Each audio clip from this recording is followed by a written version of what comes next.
को आकाश की ऊंचाइयां प्रदान करते हुए पूरी चेतना के साथ मूल नायक चैतन्य चमत्कारी चंदा प्रभु भगवान की, परम शांति विधायक शांतिनाथ भगवान की, चिंतामणि पार्श्वनाथ भगवान की, वर्तमान शासन नायक महावीर भगवान की, 24 तीर्थंकर भगवंतों की, संत श्रोमणी 108 आचार्य गुरुवर श्री विद्यासागर जी महामुनिराज की, गुणायतन प्रणेता पूज्य मुनिवर श्री प्रमाण सागर जी महाराज की, पूज्य मुनिवर श्री अरह सागर जी महाराज की, सम्मेद शिखर की पावन धरा पर स्थित गुणायतन परिसर, जहां से आप शंका समाधान के इस लोकप्रिय कार्यक्रम को पारस चैनल प्रामाणिक ऐप के माध्यम से लाइव देख रहे हैं। गुणायतन परिवार आप सभी का हार्दिक हार्दिक स्वागत एवं अभिनंदन करता है।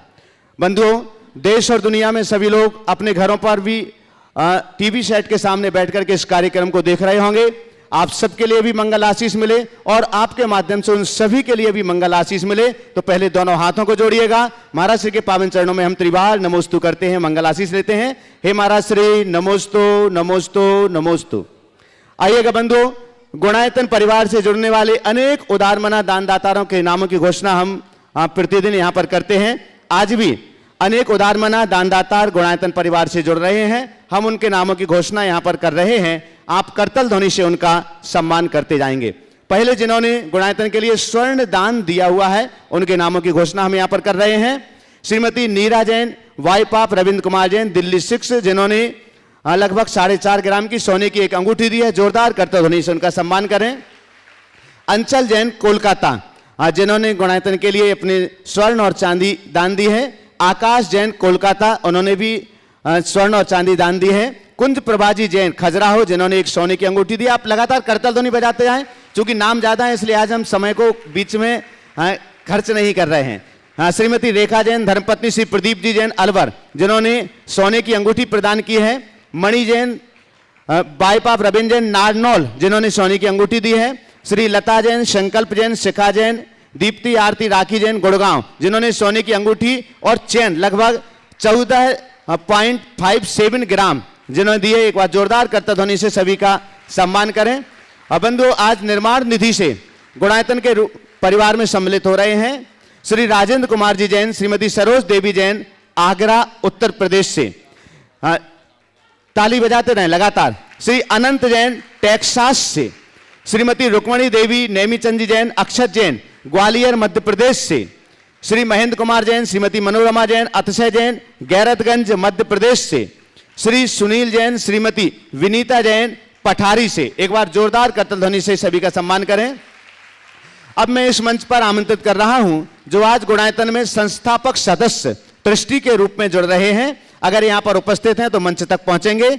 श्री नथुमल जैन, श्रीमती शशिबाला जैन, मनोज जैन, सोनिया जैन, रिद्धि जैन, दिव्यम जैन, दिल्ली से। अगर यहां पर उपस्थित हैं तो कृपया मंच पर पधारें। जोरदार जोरदार करतल ध्वनि से उनका सम्मान करें। हाँ, जोरदार करतल ध्वनि। आपकी आवाज दिल्ली तक पहुंचना चाहिए। इस टीवी के माध्यम से वो देख रहे होंगे और सुन रहे होंगे इस कार्यक्रम को। गुणायतन में आज संस्थापक सदस्य के रूप में ही जुड़ रहे हैं श्री योगेश कुमार, रूबी गोयल, राजमंगलम पुखराज गोयल, आगरा से। एक बार जोरदार करतल ध्वनि से उनका सम्मान करें। अगर यहां पर उपस्थित हैं तो मंच पर पहुंचे। श्री योगेश कुमार जी, रूबी जी गोयल, राजमंगल पुखराज गोयल, आगरा। लगातार करतल ध्वनि आना चाहिए। और आपके सम्मान के लिए हम आमंत्रित कर रहे हैं श्री राकेश जी चांदी वाले, आगरा, और निर्मल जी आगरा से हमारे बीच हैं। श्री योगेश जी का सम्मान करने के लिए, हाँ अच्छा, राकेश जी की ही प्रेरणा से आज ये गुणायतन में जुड़ रहे हैं संस्थापक सदस्य के रूप में। और राकेश जी और निर्मल जी आगरा कृपया पधारें। और योगेश जी, रूबी गोयल, राजमंगल पुखराज गोयल, आगरा वालों को आपकी करतल ध्वनि लगातार बजना चाहिए। गुणायतन से आज सूत्रधार के रूप में जुड़ रहे हैं श्रीमती कमलेश जैन, श्री अनंत जैन, दिल्ली से। अगर यहां पर उपस्थित हो तो कृपया पधारें। श्रीमती कमलेश जैन, श्री अनंत जैन, दिल्ली। जोरदार जोरदार करतल ध्वनि से ये आपकी तालियों की आवाज वहां तक पहुंचना चाहिए। श्रीमती कमलेश जैन, अनंत जैन, दिल्ली। यहां पर है क्या? गुणायतन में आज सूत्रधार के रूप में जुड़ रहे हैं श्री आ जाए ऊपर आ जाए। श्रीमती कमलेश जैन, श्री अनंत जैन, दिल्ली। शीघ्रता करें थोड़ा सा। आपके सम्मान के लिए हम आमंत्रित कर रहे हैं शकुन दीदी सागर से। आ जाइए आ जाइए। श्रीमती श्री शकुन दीदी जी सागर और श्रीमती संध्या जैन सागर, कृपया पधारें आपका सम्मान करने के लिए। आप लोग जोरदार करताल ध्वनि से उनका सम्मान करेंगे। तब तक हम आमंत्रित कर रहे हैं आज जो गुणायतन से, इधर आ जाओ, इधर आओ, इधर आओ, निर्माण मित्र के रूप में सूत्रधार क्या बनी आप, नाम क्या है? हाँ ठीक है, चलिए बैठिए। निर्माण मित्र के रूप में गुणायतन से जुड़ रहे हैं श्री मनोज कुमार जैन, श्रीमती पूनम जैन, बेंगलोर कर्नाटका से। श्री मनोज कुमार जैन, श्रीमती पूनम जैन अगर उपस्थित हो तो पहुंचे। हाँ, जोरदार करताल ध्वनि से उनका सम्मान कर दें। निर्माण मित्र के ही रूप में जुड़ रहे हैं स्वर्गीय सुरेंद्र कुमार जैन की स्मृति में श्रीमती शकुंतला जैन, श्री संदीप जैन, संजीव जैन, इंदौर मध्य प्रदेश से। इनका भी जोरदार करताल ध्वनि से सम्मान करें। यहां उपस्थित हैं क्या? मनोज कुमार जैन, श्रीमती पूनम जैन, बेंगलोर। आ जाइए आ जाइए जल्दी। हाँ देखिएगा, हम जिनका भी नाम ले रहे हैं थोड़ा सा शीघ्रता करेंगे। आपका सम्मान करने के लिए हम आमंत्रित कर रहे हैं श्रीमती संध्या जैन, श्री प्रेमचंद जी जैन पधारें। श्री मनोज कुमार जैन, पूनम जैन, बेंगलोर वालों का सम्मान करने के लिए आइएगा। आपके बाद स्वर्गीय सुरेंद्र कुमार जैन की स्मृति में श्रीमती शकुंतला जैन, श्री संदीप जी जैन, संजीव जैन, इंदौर अगर यहां पर उपस्थित हो तो पधारें, शीघ्रता से आइएगा। और आपके सम्मान के लिए हम यहां पर आमंत्रित कर रहे हैं श्री राकेश जी जैन, इंदौर से हमारे बीच में गुणायतन के परम संरक्षक पधारेंगे। और संजीव जी जैन सोनीपत, उनका सम्मान करने के लिए जोरदार जोरदार करताल ध्वनि आपके लगातार। ये उदार मना दानदातारों की अनुमोदना है, आपकी तालियों के माध्यम से पधारेगा। हाँ, स्वर्गीय सुरेंद्र कुमार जैन की स्मृति में श्रीमती शकुंतला जैन, श्री संदीप जी जैन, अच्छा संजीव जैन बछौड़ा वाले, हाँ बहुत बढ़िया, बछौड़ा वाले इंदौर, बहुत सुंदर। चलेगा, आइएगा। आपका सम्मान करने के लिए आमंत्रित कर राकेश जी जैन, इंदौर। राकेश जी को आने दो, आप उस तरफ आओ, उस तरफ से आओ। राकेश जी जैन, हाँ लीजिएगा, ऊपर करें थोड़ा सा, जोरदार जोरदार करताल ध्वनि। गुणायतन से निर्माण मित्र के रूप में जुड़ रहे हैं आज स्वर्गीय कैलाश चंद जैन, केरुआ वाले जी की पुण्य स्मृति में श्रीमती नारायणी देवी जैन, श्रीमती अनीता जैन, निर्भय जैन, अमित कुमार जैन, आदिवंश जैन, अर्णव जैन परिवार ग्वालियर से। अगर यहां पर उपस्थित हो तो कृपया पधारें, जोरदार जोरदार करताल ध्वनि से उनका सम्मान करें।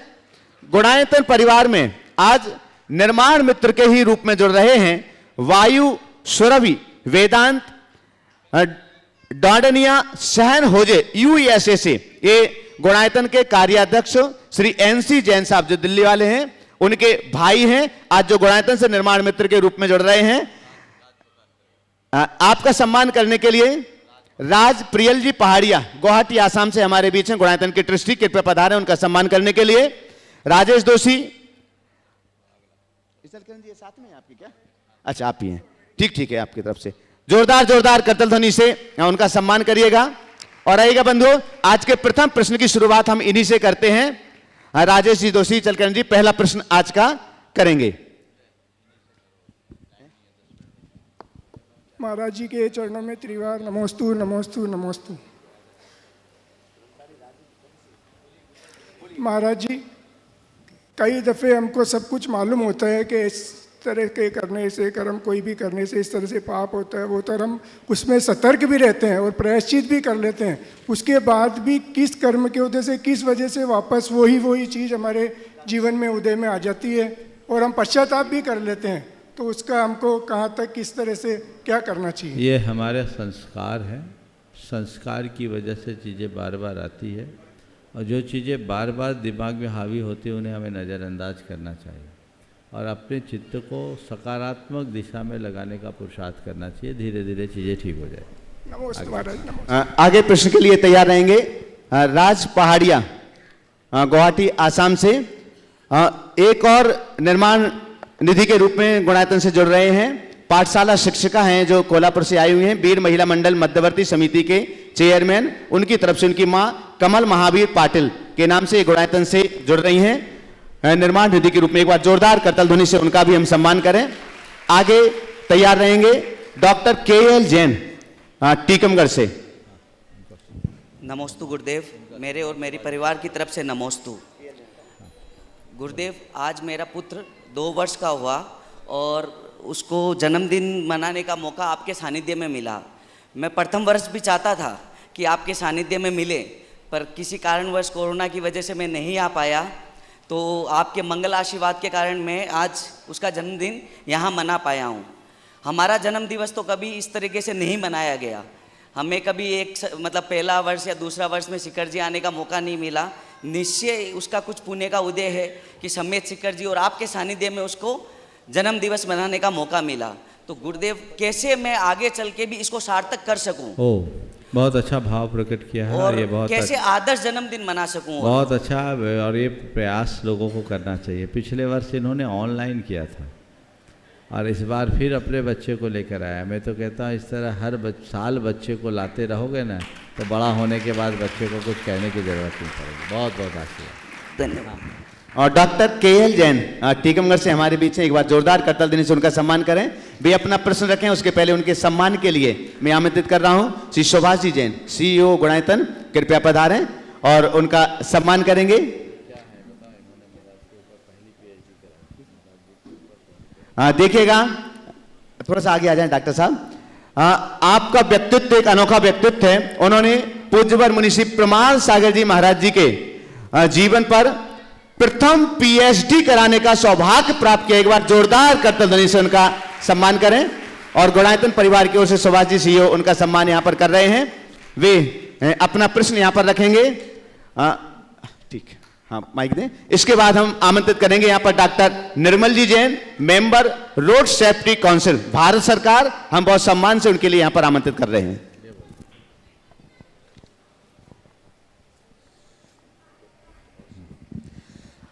डॉक्टर KL जैन साहब ने जो PhD दी है उसका विषय था मुनि प्रमाण सागर व्यक्तित्व और सृजन। अब बाकी वो अपने प्रश्न के माध्यम से यहां पर रखेंगे। टीकमगढ़ में मैं अपनी बात कहूं उसके पहले मैं टीकमगढ़ संपूर्ण समाज और अपनी तरफ से और अपने परिवार की तरफ से मुनि श्री के चरणों में बारंबार नमोस्तु करता हूँ, नमस्तु करता हूँ। जिस समय महाराज श्री सागर में थे, समता सागर जी और प्रमाण सागर, तो मैंने सागर में जाके महाराज जी से एक निवेदन किया था कि महाराज जी यदि टीकमगढ़ में आपका चातुर्मास होता है तो आपके ऊपर PhD कराने का मैं संकल्प लेता हूँ। और महाराज श्री के व्यक्तित्व और सृजन के ऊपर जो कार्य हुआ सागर विश्वविद्यालय से, जो वो एक अद्वितीय कार्य था। उसके परीक्षक जो आए थे उन्होंने ये कहा था कि मैं अभी तक ये नहीं जानता था कि जैन साधु इतने उत्कृष्ट कोटि के सृजन कर सकते हैं, अभी तक मुझे ज्ञात नहीं था। मेरी भावना ये है कि आचार्य श्री विद्यासागर जी के महाराज के संपूर्ण संघ के ऊपर एक डीलिट की उपाधि किसी को मिलना चाहिए। उसके लिए मैं सुपात्र की तलाश आज तक करता रहा लेकिन मिला नहीं। जब मैंने सागर में जाके आचार्य श्री से ये कहा कि भगवान आपकी आशीर्वाद से मुझे डीलिट की उपाधि प्राप्त हुई है, तो उस समय आचार्य श्री ने कहा था कि तुम हिंदुस्तान में जैनों में तीसरे व्यक्ति हो जिसको डीलिट की उपाधि मिली है। मैंने श्रमण संस्कृति के जो साधक हैं उनके ऊपर शोध कार्य कराने का संकल्प लिया है। और इस दौरान मैंने सबसे पहले आचार्य विद्यासागर के ऊपर जो PhD का कार्य कराया था, वो हिंदुस्तान में पहला कार्य था PhD का। और उसके बाद 2 और कराए। इस प्रकार 3 कार्य हुए। आचार्य ज्ञान सागर के ऊपर भी हुआ, मुनि प्रमाण सागर के ऊपर भी शोध कार्य हुआ, सुधा सागर के ऊपर भी शोध कार्य हुआ। तो इस प्रकार मैंने बहुत सारे कार्य कराए और इसी दिशा में मैं अनवरत लगा हुआ हूँ कि हमारी श्रमण संस्कृति एक शीर्ष पर पहुंचकर, ये मेरे भाव ये थे कि जिस प्रकार सूर, तुलसी, कबीर और मीरा को साहित्य में आज स्थान है, उनको पढ़ाया जाता है, आने वाले समय में इन हमारे आचार्यों और मुनियों के साहित्य को भी पढ़ाया जाए, ऐसा मेरा भाव था। इसी दिशा में कार्य कर रहा हूँ।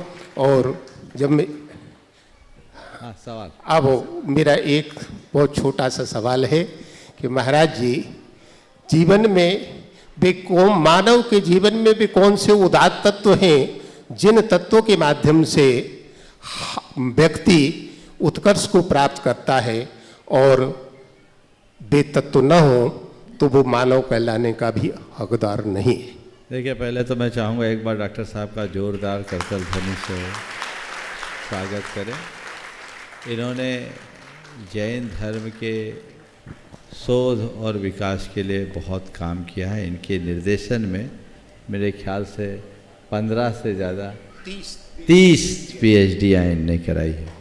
अभी इन्होंने एक बात कही थी कि मैंने एक निवेदन किया था सन 2000 में कि टीकमगढ़ में चतुर्मास हो तो मैं आपके ऊपर PhD कराने का संकल्प लेता हूँ। संयोग से चातुर्मास हो गया, पर इनके संकल्प के कारण नहीं हुआ, गुरुदेव के आशीर्वाद के कारण। ये तो इन्होंने अपने भाव से कराया और ये इनको कराना ही था। आप लोग होशियार हो, अपना दावा मजबूत करने का कोई मौका छोड़ते नहीं हो, तो इन्होंने उसे लगा दिया। अब आपके सवाल पर मैं आता हूँ कि वो कौन से उदात्त तत्व हैं जिनसे मानव जीवन की सार्थकता होती है, होने पर मनुष्यता सार्थक होती है और नहीं होने पर मनुष्यता मूल्यहीन हो जाती है। मैं तो ये कहूँगा, शांतम तुष्टम पवित्रम च सानंदम इति तत्वतः जीवनम जीवनम प्राहु भारती सुसंस्कृतम। उसका जीवन ही जीवन है जिसके जीवन में शांति है, तुष्टि है, पवित्रता है और आनंद है। शांति, तुष्टि, पवित्रता और आनंद है तो जीवन का अर्थ है, और यदि ये नहीं है तो जीवन व्यर्थ है। मैं समझता हूँ सार में इतना ही पर्याप्त। आगे। हाँ, doctor Nirmal ji Jain, member road safety council, Bharat सरकार, पधारें। और आपके परिचय के लिए मैं आमंत्रित कर रहा हूँ सुभाष जी जैन, CEO गुणायतन। महाराज श्री के श्री चरणों में नमन करके मंगल आशीष ग्रहण कर ले। एक बार जोरदार करतल ध्वनि से उनका सम्मान करें। हाँ, साथ साथ सम्मान, साथ साथ दोनों काम कर लो। हाँ, चलेगा। साथ में सभी को सम्मान भी साथ करना है। आज ये हम बहुत हर्ष का विषय है कि हमारे बीच में आज इतनी विलक्षण चतुर्मुखी प्रतिभा यहाँ पर आज उपस्थित है, जिनका स्वागत करते हुए हम बहुत हर्षा रहे हैं। आप डॉक्टर निर्मल जैन एक ऐसी प्रतिभा है जो नेशनल रोड सेफ्टी काउंसिल जैसे के मेंबर तो हैं ही, इतनी इंपॉर्टेंट काउंसिल है ये गवर्नमेंट ऑफ इंडिया की। इसके अलावा बहुत सारे कामों में आप लगे हुए हैं, चाहे वो IAS एकेडमी हो, बहुत सारी लिस्ट है, मेरे को पढ़ना होगा। चाणक्य IAS एकेडमी के आप वाइस प्रेसिडेंट हैं, स्टेट प्रेसिडेंट हैं, इंदिरा प्रशस्त प्रेस क्लब ऑफ इंडिया के, उदय इंडिया के ब्यूरो चीफ, बहुत जगह से जुड़े हुए हैं, चाहे वो फिल्म प्रोडक्शन हो, चाहे जर्नलिज्म हो, हर जगह से जुड़े हुए हैं। नेशनल सेफ्टी काउंसिल के मेंबर हैं और life line security and systems defending and the defenders director हैं उसके, और इस प्रकार से अपना भी एक जैन ग्रुप चलाते हैं, उसके मालिक हैं। तो इस चतुर्मुखी प्रतिमा को हम लोग स्वागत करने के लिए बहुत आनंदित हैं। और आपका धन्यवाद। डॉक्टर निर्मल जी का सम्मान करने के लिए मैं आमंत्रित कर रहा हूँ ब्रजेश जी जैन, दिल्ली से हमारे बीच हैं, गुणायतन के ट्रस्टी, और सुभाष जी जैन, गुणायतन के CEO। कृपया पधारें। और आपकी कर्तव्य ध्वनि लगातार ऐसे व्यक्तित्व आज इस मंच पर यहाँ उपस्थित हैं।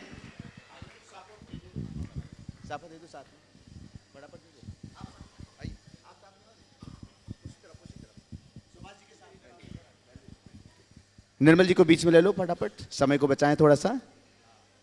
आ जाइए आप। चलिए जोरदार जोरदार करतौनी अनवरत जारी रहना चाहिए।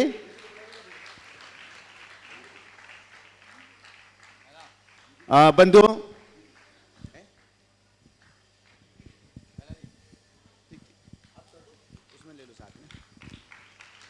बंधुओं, इस सम्मान की श्रृंखला चल रही है।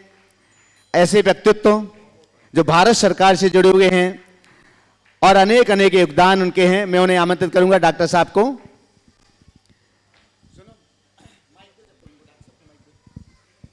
डॉक्टर साहब के लिए माइक दे तब तक। और इसके बाद में हम आमंत्रित कर रहे हैं ब्रजेश जी जैन, दिल्ली से अपनी पूरी टीम के साथ हमारे बीच हैं, ट्रस्टी गुणायतन।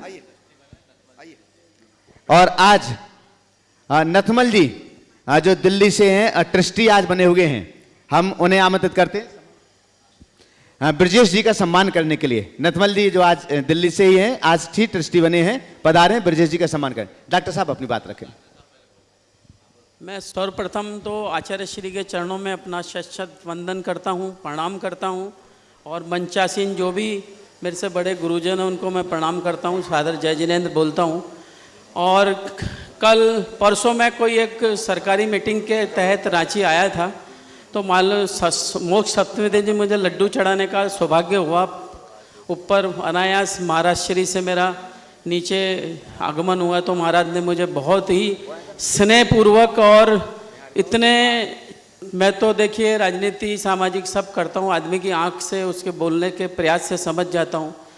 कल महाराज जी ने जो मेरे को आंखों से देखा तो मैं आपको बयान नहीं कर सकता, मेरे रोंगटे खड़े हो गए। मैंने मेरी धर्मपत्नी से जाके बोला, क्योंकि मेरे को एक बार माननीय मैं राजनाथ सिंह जी के साथ डिफेंस कमेटी में मेंबर हूँ, मेरा 12 साल से उनसे संपर्क है। उन्होंने पिछले दिनों मुझे कहा था निर्मल समाज में जाना चाहिए, तो क्या पता ऐसी आदि और अनंत जगह मुझे ऐसे गुरुवर मिले हैं, तो मैं अनायास ही पूर्ण संपूर्ण जैन समाज से जुड़ गया, आप लोगों से जुड़ गया। सबसे बड़े जो पूरे संसार के एक, आपको मालूम है प्रमाण सागर जी किस स्थिति में है, कैसे एक गुरु हैं, पूरे देश को दिशा दे रहे हैं, दुनिया को दिशा दे रहे हैं, और मैं उनसे जुड़ के अपने आप को आनंदित महसूस कर रहा हूँ।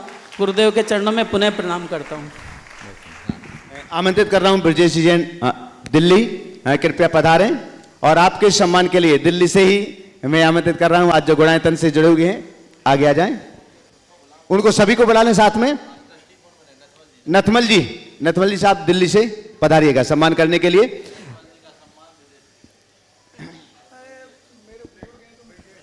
आपस में कर ले, एक दूसरे साथ में खड़े हो जाओ, कोई बात नहीं। आप लोग जोरदार करतल ध्वनि से। अच्छा मामा जी हैं ब्रजेश जी के, नथमल जी। तो सुभाष जी गुणायतन सीईओ पधारे सम्मान के लिए। बंधु हम आपके लिए बतला दें, ब्रजेश जी जैन दिल्ली और उनकी पूरी टीम शिखर जी प्रभावना संघ है उसके प्रमुख हैं, और इन्होंने निहारिका में मंगलम की 3री मंजिल पर 12 कक्षों का निर्माण अभी कराया है, जिसका लोकार्पण अभी किया गया है। और साथ में मुकुट सप्तमी के पावन अवसर पर 3 दिन तक निहारिका में निःशुल्क भोजन व्यवस्था इन्होंने दी है, और पहाड़ पर भी इन्होंने भोजन व्यवस्था दी है। और साथ ही आज जितने भी डोली वाले थे उन सबके लिए भी आज भोजन व्यवस्था इन्होंने दी। एक बार जोरदार करतल ध्वनि से हम उनका सम्मान करें। चलिए ब्रजेश जी आप अपना प्रश्न रखें। ब्रजेश जी प्रश्न रखो, अपना प्रश्न, माइक, सवाल क्या है। इसके बाद में तैयार रहेंगे ब्रह्मचारी राजेंद्र भैया, ट्रस्टी गुणायतन। हाँ शशि जैन, कोई बात नहीं, बोल रखने की। नमोस्तु महाराज जी, नमोस्तु महाराज श्री। गीले नारियल चढ़ाते हैं और सूखा नारियल होता है, उसमें क्या फर्क होता है महाराज श्री? गीला नारियल होता है जो हम श्रीफल बोलते हैं, और कच्चा गोला होता है। देखो गीला नारियल और सूखा नारियल में एक बड़ा अंतर है। गीला नारियल को तोड़ो तो 2 टुकड़े हो जाएंगे, सूखा नारियल को फोड़ो तो सीधा अखंड निकलेगा। इसका मतलब गीला नारियल कच्चा नारियल है और सूखा नारियल पक्का नारियल है। हमें पक्का चढ़ाना, कच्चा नहीं चढ़ाना। चलो नमोस्तु महाराज। ब्रह्मचारी राजेंद्र भैया जी हाँ पधारे अपना प्रश्न रखने के लिए। सोनीपत ट्रस्टी गुणायतन। महाराज श्री महेंद्र जैन कृषि पंडित रेहली पटनागंज कुछ दिन पहले ही आपके श्री चरणों में उनके बेटे यहाँ आए हुए थे। आज उनका पूज्य मुनिवर श्री समता सागर जी महाराज जी के श्री चरणों में बहुत ही आनंद और उत्साह के साथ समता परिणामों से समाधि मनन हुआ है। उनका पूरा परिवार आपके श्री चरणों में नमोस्तु निवेदित करता है और मंगल आशीष की आकांक्षा में है। उनके लिए आप मंगल आशीष प्रदान करें। महेंद्र जी बहुत कर्मठ, जुझारू और बड़े समर्पित समाज सेवी रहे। मुझसे पिछले 35 वर्षों से जुड़े रहे। मुझे सुन के बड़ी प्रसन्नता है कि उनकी समाधि समता सागर जी महाराज के चरणों में हुई। पिछले कई दिनों से बीमार थे। मैं ये मानता हूँ कि उनने अपनी सेवा का पुण्य प्राप्त कर लिया, ऐसा ही फल मिलते रहे। और निर्मल जी ने जो अभी अपनी बात कही, ये भी पहली बार मेरे पास आए हैं, पर मेरी आंखें आदमी को पहचान लेती है। निश्चित ये हमारे समाज के बड़ी होनहार प्रतिभा है और उनसे यही अपेक्षा है कि अपनी पूरी प्रतिभा को समाज हित में समर्पित करे ताकि अपना जीवन सफल हो सके। हाँ बोलिए। ब्रह्मचारी राजन जी सोनीपत दृष्टि गुणायतन आगे तैयार रहेंगे। लोकेंद्र रजनी जैन साडोरा आखिरी। नमोस्तु गुरुदेव, नमोस्तु। मेरा एक जिज्ञासा है आपसे गुरुदेव। समाज में बड़े बड़े लोग प्रधान पद पर, मंत्री पद पर रहते हैं, पर लेकिन मंदिर जिनालों में भंडारे के नाम पर जीविकंद का प्रयोग किया जाता है, आलू वगैरह का। आपके माध्यम से पूरे विश्व में आपका ये शंका समाधान देखा जाता है, तो एक उचित समाधान चाहूँगा। नमोस्तु गुरुदेव, नमोस्तु। ऐसा कार्य करना तो घोर पाप का काम। समाज के जो भी लोग हैं, अगर धर्म प्रभावना के लिए कोई कार्य करे तो ऐसा कार्य करे जिससे धर्म की प्रभावना ना हो। जिसमें अधर्म, वहाँ प्रभावना क्या होगी? अभक्ष्य वस्तुओं का खिलाने में महान पाप है। इसमें जो दान देगा उसको भी पाप होगा और जो व्यवस्था करेगा उसको भी पाप होगा। व्यक्तिगत रूप से आप कोई कार्य करें, वो आपकी व्यक्तिगत रुचि के अनुरूप हो सकती है, लेकिन पारमार्थिक क्षेत्र में यदि कुछ करते हैं तो उसे बहुत सोच समझ कर करना चाहिए और ऐसा कृत्य कभी नहीं कर।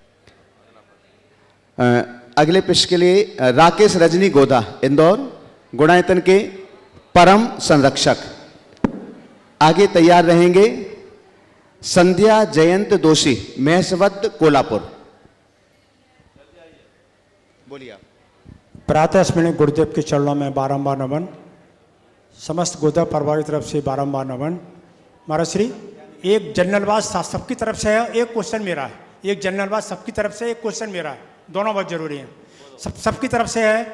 आपके आशीर्वाद से गुरु को केंद्र में ध्यान में रखकर, आपने गुरु को ध्यान में रखकर, केंद्र में रखकर कोई 125 से 150 के लगभग कीर्ति स्तंभ बनाए थे, जिनका कहीं चर्चा नहीं होती। कोई थोड़ी सी मन में एक पीड़ा है कि उनकी चर्चा जरूर होनी चाहिए। ऐसे कीर्ति स्तंभ बने हैं अद्भुत, जहाँ जहाँ मैं देखने को मौका मिला, उनकी चर्चा जरूर होनी चाहिए देश के अंदर। और बोलो। हाँ ओम। और बोलो ओम। और दूसरी बात यह है ओम। हाँ बोलिए। कि अभी कुछ समय पूर्व एक ऐसी जगह जाने का मौका मिला, जहाँ पर मीठे नदी की पानी, स्वच्छ नदी का पानी समुद्र में जाकर मिल रहा था। तो वही शंका हुई, गोल्ड डैश हुआ कि जो नदी अपने पूरे जीवन में हजारों किलोमीटर सफर करती हुई आती है, हजारों नागरिकों को प्राण देती है, वनस्पति को सिंचित करती है, फिर खारे पानी में क्यों समा जाती है? बहुत अच्छी सवाल। देखिए, आपने जो पहला भाव व्यक्त किया, देश भर में इतने कीर्ति स्तंभ बने, उसकी चर्चा क्यों नहीं? कीर्ति स्तंभ तो बन गए और उसकी चर्चा आज नहीं, हजारों साल तक होते रहेगी।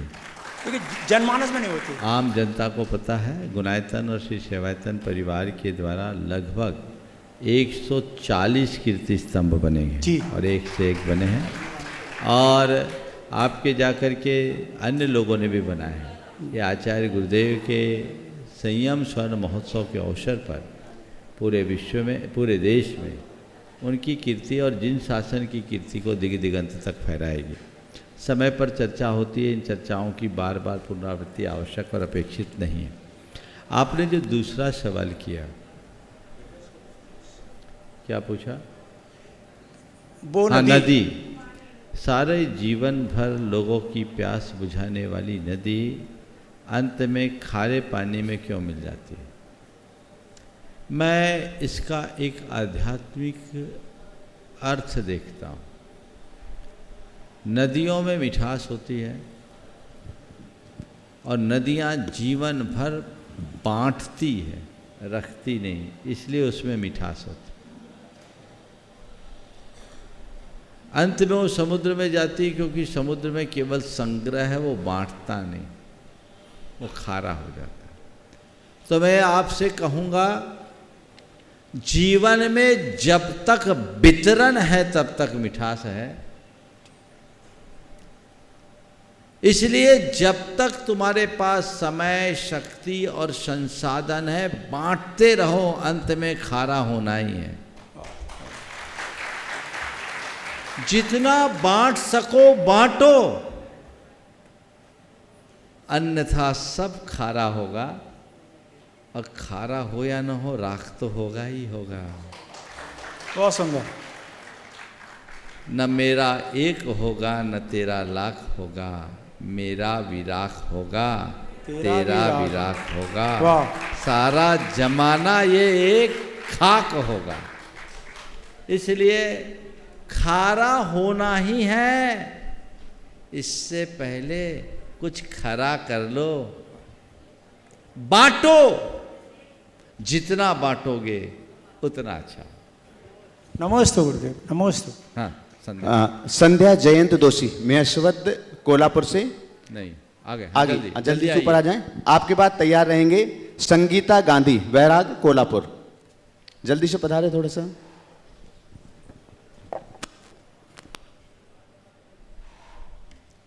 नमस्तु गुरुवर, नमस्तु गुरुवर, नमस्तु गुरुवर। मेरे और मेरे परिवार से नमस्तु गुरुवर।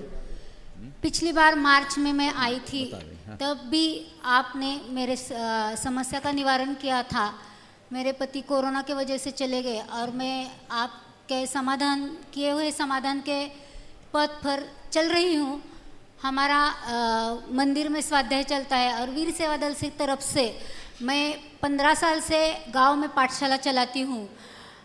स्वाध्याय में ये भी समझ में आता है कि कोई किसी का नहीं हो सकता, कोई किसी को बदल नहीं सकता, एक द्रव्य दूसरा का कुछ कर नहीं सकता।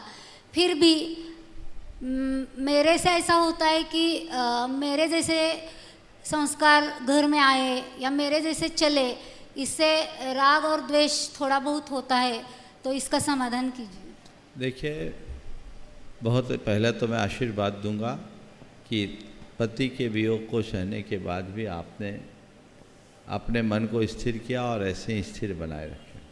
संयोग वियोग लगा हुआ है। जहाँ तक घर परिवार की व्यवस्था का सवाल, पहला काम आपको ये करना चाहिए कि आप अपना धर्म ध्यान निर्बाध करें। परिवार के लोगों को अपने अपने भाग्य पर छोड़ दें। सबका अपना अपना परिणाम होता है और सभी की अपनी अपनी परिणति होती है। हम धर्म की प्रेरणा दे सकते हैं, थोप नहीं सकते। किसी से ज़बरदस्ती धर्म नहीं कराया जा सकता। आप अगर बार बार इस तरह की बात करके अपने भाव खराब करोगे तो उससे कुछ भी हासिल नहीं होने वाला। इसलिए ऐसा कुछ करे ही नहीं जिससे भाव खराब हो। आप स्थिरता रखें, औरों को स्थिरता रखें। नमस्ते गुरु। संगीता गांधी, बैराग कोल्हापुर।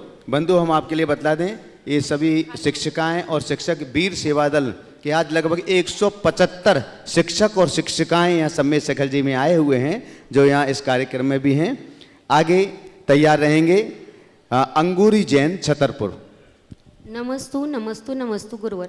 मेरे और मेरे परिवार वालों के तरफ से नमस्तु नमस्तु नमस्तु। महाराज जी, ब्यूटी पार्लर वालों को क्या दोष लगता है? उनसे आहार भी नहीं लिया जाता और उनके घर में चौका भी नहीं लगता, ऐसा क्यों? और अगर हम पार्लर में चले जाते हैं तो हमें क्या दोष लगता है? देखिए, हमारे यहाँ व्यवसाय के कुछ निश्चित रूप बताए गए, हमें वैसा ही व्यवसाय करना चाहिए। अब वो पार्लर शब्द हो गया, ये सवाल लोग हमसे करते मेरी हैं तो बात सुनो, हम नहीं बता पाते। बता रहा हूँ। अब वो पार्लर शब्द नए रूप में आ गया, पर हमारे यहाँ हमारे जिस तरह के कार्य हमें करना चाहिए, करने योग्य जो कार्य है उनका ही शास्त्रीय विधान है। कुछ कर्म ऐसे जो नीच कर्म, तो इसलिए ऐसा काम नहीं करना चाहिए। अब ये प्रोफेशन हो गया। अब ब्यूटी पार्लर में जाना अलग है और धंधा करना अलग बात, समझ गए?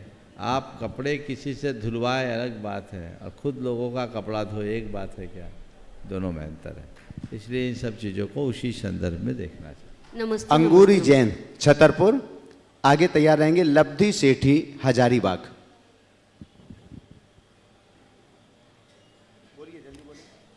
बोलिए। महाराज जी नमोस्तु नमोस्तु। महाराज जी मैं हमारे धार्मिक कार्य में संध्या हो पूजा विधान कछु में नींद आती है, शाम प्रवचन में नहीं बैठ सकते। हाँ, जब नींद आए तो उठ के खड़े हो जाया करो। खड़े भी हो जाते, चलते फिरते फिर भी नींद आती है। आशीर्वाद। इसका उपाय बताइए कुछ भी। देखिए, किसी किसी को तो एक तो बीमारी होती है, एक स्लीपिंग एप्रेनिया नाम की बीमारी होती है, जिसमें व्यक्ति को बार बार झपकी आती है, रात्रि में उनकी नींद पूरी नहीं होती। महाराज जी खूब नींद आती। हाँ, तो आप डॉक्टर से परामर्श लीजिए। चलिए आगे। लब्धि सेठी हजारीबाग आगे तैयार रहेंगे। गौरव संध्या प्रेमचंद जी जैन, उपकार एजेंसी सागर। नमोस्तु महाराज जी, मेरा प्रश्न यह है कि ऐसा कहा जाता है कि जो लोग समय की कीमत नहीं करते, समय उनकी कीमत नहीं करता। तो हम समय की कीमत करना कैसे सीखें और उसके साथ साथ ऑर्गेनाइज कैसे रहना सीखें? बहुत अच्छा सवाल किया। एक छोटी सी बच्ची के मन में ये सवाल आया, और अभी से इस तरह के सवालों पर विचार करोगे तो जीवन अच्छा बना सकोगे। समय की कीमत कैसे करें और जीवन को ऑर्गेनाइज कैसे करें। सबसे पहली बात तो ये हम देखें कि हमें किसी भी लक्ष्य को प्राप्त करने के लिए समय का कितना स्थान होता है। समय का मूल्य जानना है तो देखो, किसी दिन रेलवे स्टेशन पर पहुंचो, पाओगे 1 मिनट पहले ट्रेन चलेगी। समझ में आता है? वो 1 मिनट की कीमत कब लगेगी? जिस समय चूक गया, ट्रेन छूट गई 1 मिनट। 1 मिनट की क्या वैल्यू है? कोई वैल्यू है? पर वो 1 मिनट लेट पहुंचने से ट्रेन छूट गई। वाह। किसी को हार्ट अटैक हुआ, उसको सोब्रिटेट देने में आपने 20 सेकेंड का विलंब किया, भारी नुकसान है ना। तो जो काम जिस समय में होना चाहिए, हमें उस समय में ही करना चाहिए। समय का मूल्य अगर जानना है तो उन लोगों के जीवन को देखो जिनने अपने जीवन में समय का सही मूल्यांकन नहीं किया, खो दिया। तो पता लगेगा कि समय का असली मूल्य कौन सा है। दूसरी बात, उन लोगों को निकटता से देखो जो अपने समय का सही उपयोग करके आगे बढ़ते हैं, तो आगे कर पाएंगे। हमारे जीवन में और सब चीज़ें घट बढ़ सकती है, समय नहीं बढ़ सकता। वो लिमिटेड है, वो घटेगा बढ़ेगा नहीं। और जब हमें इतने लिमिटेड टाइम पर बहुत काम करना है तो क्या करते हैं? हमें किसको प्रायोरिटी देना होता है? कभी पेपर देती हो, पेपर में तुम लोगों को फिक्स टाइम रहता है कि इतने टाइम पे अपना पेपर पूरा करना रहता है। कितना? 3 घंटा, 2.5 घंटा? 2.5 घंटा। अब 2.5 घंटे का मेरे पास टाइम है और 100 मार्क्स का पूरा पेपर मुझे करना है ना। ठीक, टाइम की क्या वैल्यू? बैठे रहो, आखिरी के 10 मिनट में कर लेंगे, ऐसा होता है क्या? क्या करती हो? शुरू से लिखती हूँ। शुरू से लिखती हो? पहले क्या करती हो? सबसे पहले ज़्यादा नंबर वाला क्वेश्चन। हाँ, जो इम्पोर्टेंट प्रश्न है उनको पहले करते हो ताकि हम कम समय में पूरा काम कर ले। कहने का तात्पर्य केवल ये है कि जब हमारे पास समय कम हो और काम अधिक हो या सीमित समय में बहुत काम करने हो तो हमें लगता है कि टाइम एक कीमती चीज़ है और मुझे इसी तय समय में सारे काम करना है, और उन्हें पूरा करने के लिए हम सबसे पहले अपनी प्रायोरिटीज़ को तय करते हैं। मुझे किसको प्रायोरिटी देना है, कितनी प्रायोरिटी देना है। जिनको हमें पहली प्राथमिकता देना है उनकी तरफ हमारा ध्यान ज़्यादा जाना चाहिए कि ये हमारी टॉप प्रायोरिटी पे होगा और बाकी चीज़ें सेकेंडरी है। समझ गए? तो उसमें एक के बाद दूसरा, दूसरे के बाद तीसरा, तीसरे के बाद चौथा। जीवन में जो जितना महत्वपूर्ण है हमें उसे उतना प्रमुखता देनी चाहिए। तो जैसे पेपर देते समय हमें पता है कि मेरे पास 2.5 घंटे का ही समय है, तो इसी तरह जीवन जीते हुए सोचो मेरे पास 1 दिन का ही समय, इसलिए जो करना आज करो। अपने जीवन को ऑर्गेनाइज करने के लिए व्यक्ति को अपने जीवन की प्राथमिकताएं सुनिश्चित करनी चाहिए। ये देखना चाहिए कि मुझे क्या क्या करना है, मेरे करने योग्य कार्य क्या है, और उसमें जो कार्य प्रमुखता से करने योग्य है पहले उसको करना चाहिए। तो उसमें हमको पहले इसे देखना, जैसे तुम एक स्टूडेंट हो, अपना पहला फोकस अपनी पढ़ाई पर होना चाहिए। पढ़ाई को, कोर्स को पहले पूरा करो, और व्यर्थ की बातों में जो वर्थलेस है, जिसका कोई मतलब नहीं है, जिसका कोई मायने नहीं है, उन सब कार्यों को तवज्जो मत दो। हमारे पास सफल व्यक्ति के पास भी उतना ही समय होता है और विफल आदमी के पास भी उतना ही समय होता है। समय सबको बराबर मिलता है, लेकिन जो उसका सही उपयोग करते हैं वे सफल हो जाते हैं, और जो यूं ही गंवा देते हैं वो विफल हो जाते हैं। जीवन सबको उतना ही मिला है, 24 घंटे ही हमारे आपके लिए। जो कुछ करना है मुझे इसी टाइम ड्यूरेशन में करना है, इसके अलावा मेरे पास कुछ नहीं है। तो मुझे अपनी प्रायोरिटीज सुनिश्चित करनी चाहिए और उसके अनुरूप काम करना चाहिए। यदि ऐसा करेंगे तभी हम अपने सारे कार्यों को अच्छा कर सकेंगे। नमस्ते मनोज। गौरव जैन का प्रश्न है, संध्या प्रेमचंद जैन, उपकार एजेंसी, सागर। नमोस्तु मेरा श्री, नमोस्तु मेरा श्री। गौरव का पुनः से आप चरणों में बार बार नमोस्तु मेरा श्री। महाराज जी वो गए पूछना चाहते हैं, कहते हैं जैसी धारणा वैसा अनुभव, और जैसा अनुभव वैसी धारणा। अगर हमारे अनुभव नकारात्मक हो रहे हैं तब अपनी धारणा को सकारात्मक रखने के तरीके बताएं। जैसी धारणा वैसा अनुभव, जैसा अनुभव वैसी धारणा। यदि धारणा नकारात्मक हो गई है तो सकारात्मक अनुभव कैसे करें? देखिए, एक बार हमारे सोचने का जैसा तरीका हो जाता है, जैसी धारणाएं हम अपने अंदर बना देते, स्वाभाविक है चीज़ें वैसी ही दिखती। तो अगर हमको चीज़ों को ठीक करना है तो उसके लिए क्या करना होगा? अपनी धारणा को धीरे धीरे बदलना होगा, और धारणा को बदलने के लिए हमें नई धारणा बनानी। जैसे हम नई धारणा बनाएंगे वैसा हमारे जीवन में सब कुछ घटने लगेगा। जैसे किसी व्यक्ति के जीवन में मान लीजिए उसको, उसके मन में किसी के प्रति ये बात बैठ गई कि ये आदमी मेरा विरोधी है, ये मेरा विरोधी है, ये आदमी विरोधी है। तो उस व्यक्ति के प्रति एक बार ये माइंडसेट हो गया कि वह विरोधी है, तो उसके अंदर हमें एक विरोधी व्यक्ति की ही छवि दिखेगी, उसकी अच्छाई में भी बुराई दिखेगी।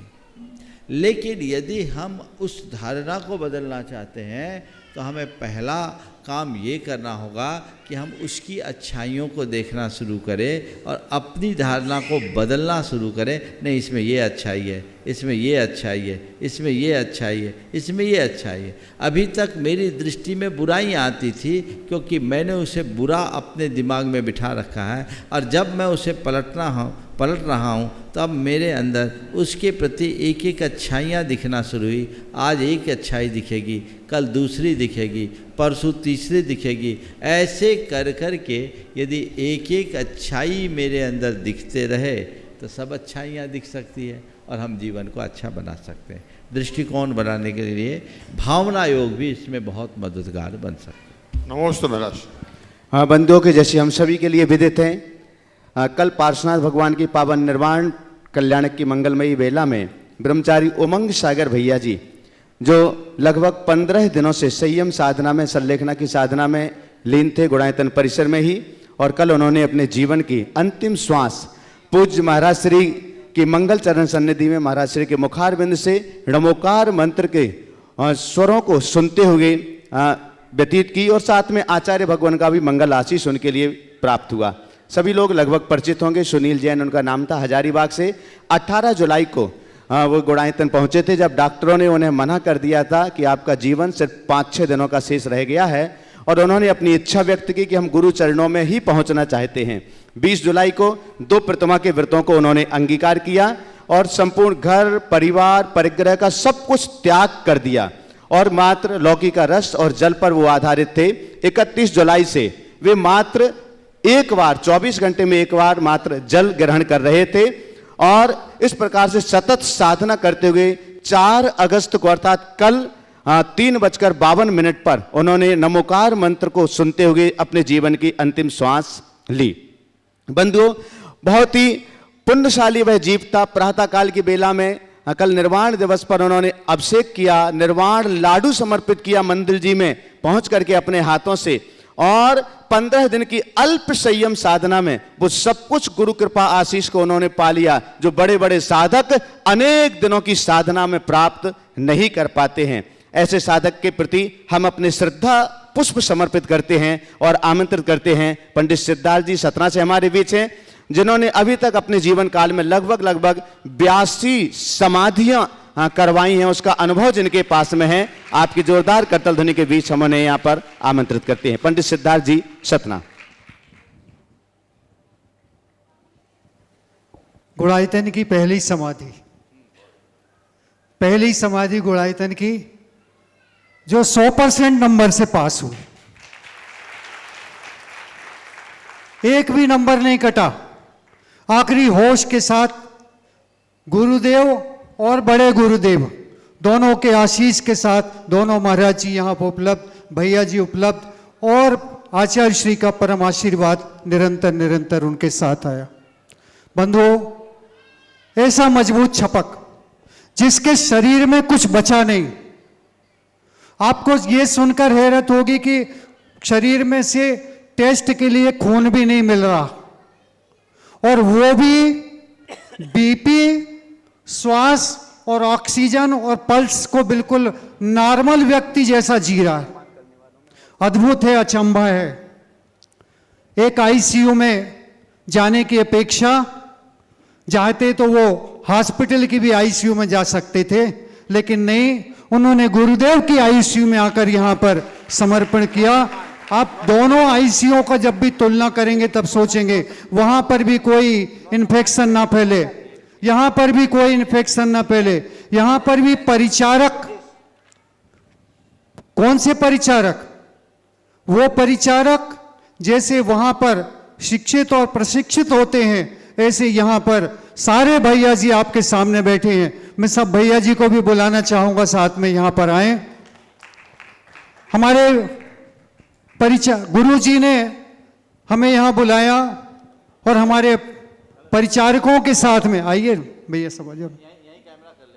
अच्छा, हमारे परिचारकों के साथ में हमारी पूरी टीम को इतना भरोसा आज महाराज जी ने किया कि जो कुछ आपको करना है अपनी टीम को तैयार करके और आपको करना है। महाराज जी भी कई मौके पर ऐसा हो जाता था कि कुछ करना है, कोई पूछ रहा है, मुझसे नहीं पूछो, हमसे पूछ। हमारे लिए निर्देश किया कि भैया जी से पूछो। जो कुछ मैंने अनुभव से जाना था, जो गुरु से जाना था, वह बराबर एप्लीकेबल करते चले गए।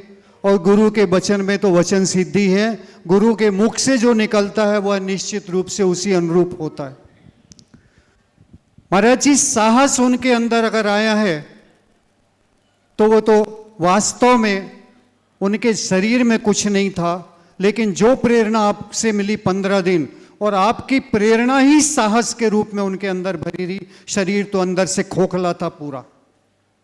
ये सब घर वालों को भी मालूम है, डॉक्टर्स उनके मित्रों को भी मालूम था, और उनके मित्र भी यहाँ पर हैरत थे कि ऐसे कैसे चल सका। आपने हमें जो टीम दी थी, हम उनके सम्मान में आपसे एक बार जोरदार तालियों की स्वागत गड़गड़ाहट।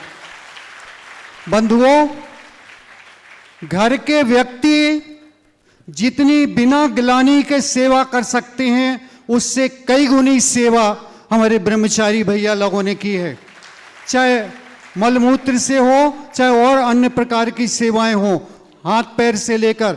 हमें मालूम है कि रात्रि में कोई भी 8, 6, 7 ब्रह्मचारी हमारे पास थे। 2 भैया जी और 2 भैया जी बैठे हैं, अशोक भैया जी, सारांश भैया जी, रूपेश भैया जी, संजय भैया जी, किरीट भैया जी, और हमारे गोटे गांव से पधारे हुए मुकेश भैया और इनका बेटा आदिश शास्त्री। इस 7 लोगों ने पूरी रात 15 दिन में चैन से नहीं सोया होगा, किसी ने भी 6 घंटे की निद्रा नहीं ली है। ये रात जगते थे, हम नहीं जगे, लेकिन हम जब भी जगते थे उतनी रात हम झांक कर कमरे में देख आते थे, सब व्यवस्थित तो है, सब व्यवस्थित तो है। बस व्यवस्थित देखने की भूमिका हमने निभाई, किया सारा इन लोगों ने है, पूरा श्रेय इन लोगों को जाता है। इसलिए एक बार फिर से इनके सम्मान में तालियां बजाएं। पूज्य महाराज श्री, एक बात इन सबकी और हम अपनी तरफ से कहना चाहते हैं, जिस समय समाधि चलती है, कभी प्रमाद में, कभी अनजाने में, आपके प्रति जो विनय आदि होनी चाहिए वो उसमें हम लोगों से चूक हो जाती है, क्योंकि सामने छपक दिखता है और उसकी अनुकूल चर्या दिखती है। तो इसलिए आपके प्रति हम लोगों से कोई अवज्ञा हुई है, निश्चित हुई है। आपकी विनय में, आपकी सम्मान में, मान में हम लोगों से जो चूक हुई हो, हम सभी ब्रह्मचारी भैया लोगों के साथ में मैं स्वयं भी आपसे संग से क्षमा याचना करते हैं। हे गुरुदेव, हमें क्षमा प्रदान करेंगे। मैं सभी भैया जी से हाथ जोड़कर, क्योंकि मैंने निर्देश बहुत दिए हैं, कभी हो सकता है कुछ ऐसी बात भी कही हो कि आप लोगों को लगी हो कि भैया तो आदेश दे देते हैं, लेकिन नहीं, छपक की चर्या उनके अनुकूल बनी रहे और उनके भाव बिल्कुल स्टैंड रहे, भाव एकदम ऊपर चढ़े रहे, भावों में गिरावट ना आवे। इस बात को लक्ष्य रखकर हमने कोई बात अगर ऐसी कही भी हो जो आपको चुभी हो तो वो हमें वापस करें, और आप सभी भैया जी से हम क्षमा याचना करके अपने बंद। इसी क्रम में बस 1 मिनट और आधा मिनट, इसी क्रम में परिवारजनों से, हजारीबाग से आने वाले बहुत से लोगों से और सारी जनता जो दर्शनार्थ आई है, उनकी अनुकूलता और उनकी परिचर्या को देखकर हमें बार बार उनके दर्शनों के लिए आपको रोकना पड़ता था। आपको रोकना हमारा उद्देश्य नहीं था, उनके भावों की संभाल हमारा उद्देश्य था। इसलिए किसी के मन को ठेस पहुंची हो तो वे हमें क्षमा करेंगे। इतनी बात करके समय की सीमा है, हम यहाँ पर पूरे परिवार को एक बार आपकी जोरदार करतल ध्वनि के बीच आमंत्रित कर रहे हैं। पधारें, हजारीबाग से पूरे सेठी परिवार, पूरे परिवार मंच पर आ जाएं। और अनिल जी सेठी साहब के लिए हम यहाँ पर आमंत्रित कर रहे हैं, जल्दी से आ जाएं थोड़ा सा। पूरा परिवार, सेठी परिवार पूरा, ब्रह्मचारी उमंग सागर भैया जी के गृहस्थ परिवारजन, बंधु, हम आपके लिए बतला दें, बहुत सौभाग्यशाली, एक निर्यापक श्रमण के पद पर बैठ करके ये काम करना, बहुत कोई और छपक हो तो कर लेना सहज है, लेकिन ब्रह्मचारी उमंग सागर भैया जी पूज्य मुनिवर श्री प्रमाण सागर जी महाराज जी के गृहस्थ चाचा के बेटे थे, और अपने परिवार के लोगों को संबोधन करना ये बहुत बड़ी बात है। तो मैं अनिल जी को यहां पर आमंत्रित कर रहा हूं आभार प्रदर्शन के लिए। पूरा परिवार और आगे आओ, थोड़ा सा पूरा परिवार आगे जाए, एक बार जोरदार जोरदार करतल ध्वनि से सम्मान करिएगा। अनिल जी सेठी। नमस्ते महाराज जी। महाराज जी, ब्रह्मचारी उमंग भैया जी जो कि हमारे गृहस्थ जीवन के भाई थे, उनकी जो समाधि हुई उसमें जो भैया जी लोगों ने सहयोग किया, जितनी उनकी सेवा की, हम लोग घर पे तो नहीं कर सकते थे। हम उनके लिए, उसके लिए उनका आभार व्यक्त करते हैं। और जो भैया जी ने भी क्षमा मांगी हम लोगों से, क्षमा के तो हम लोग हकदार हैं, उनसे क्षमा मांगने के, हम उनको क्या क्षमा करेंगे। क्षमा तो हमें उनसे मांगनी चाहिए कि हम सेवा नहीं कर पाए जो वो कर पाए, इसलिए नमस्ते। देखिए, अभी जो बात सिद्धार्थ जी ने की, निश्चित ब्रह्मचारी उमंग भाई का प्रबल पुण्य था कि वो यहाँ आ गए। अगर वो अस्पताल में होते तो वो तड़पते और परिवार तबाह होता। यहाँ आए, धर्म ध्यान के साथ अपने जीवन का उद्धार कर लिए। ये बहुत दुर्लभ है। कल भी मैंने इस संदर्भ में बात की, लेकिन आज मैं उनके विषय में तो कल काफ़ी कह चुका। आज मैं सबसे पहले सिद्धार्थ जी के लिए कहूँगा, ये बड़े अनुभवी व्यक्ति हैं जिन्होंने 82 संलेखनाएँ कराई, और इनके अनुभव से, मैं तो दिन भर बहुत व्यस्तता रहती, लेकिन इनके रहने से सारा काम बहुत आसान हो गया। और इनके साथ हमारे सभी ब्रह्मचारी भाइयों की टीम, चाहे अशोक भैया हों, चाहे संजय हों, चाहे किरीट भाई हैं जिन्हें गोनी भैया कहते हैं, या मुकेश जी हों, और हमारे रूपेश और शालांश, इन लोगों ने जिस तरह की सेवा और जितने विवेक के साथ उनकी वैयावृत्ति की है वो दुर्लभ है और यही धर्म का महात्म है। मैं आपसे एक ही बात कहूँगा, अगर कोई व्यक्ति विरक्त होकर संघर्ष होता है, उसकी जो सेवा होती है वो अरबपतियों के यहाँ भी नहीं होना। और अरबपतियों के यहाँ तो सेवा होती ही नहीं है, नर्स लग जाते हैं या आईसीयू में भर्ती करवा के अगले को तड़पता छोड़ देते हैं और कुछ नहीं होता। ये एक मार्ग है, इस मार्ग पर सबका ध्यान होना चाहिए। मैं सबको आशीर्वाद देता हूँ, कल तो आशीर्वाद दिया ही उनने, बहुत उत्तम, जैसे सिद्धार्थ जी ने कहा, गुणायतन की ये पहली संलेखना और उसमें पूरे 100 नंबर उन्होंने प्राप्त किए, ये बहुत अच्छी बात है और ऐसा ही भाव और लोगों को होना चाहिए। हम अंते समाधि मरणम चौगई दुखम निवारेई की उक्ति को अपने सामने रख करके चले तो अपना जीवन चरितार्थ होगा। यही कह करके सभी को आशीर्वाद देते हुए मैं विराम ले रहा हूँ। बोलना तो शायद ब्रह्मचारियों को भी होगा अपने अनुभव, लेकिन समय की सीमा को देखते हुए बोलना है।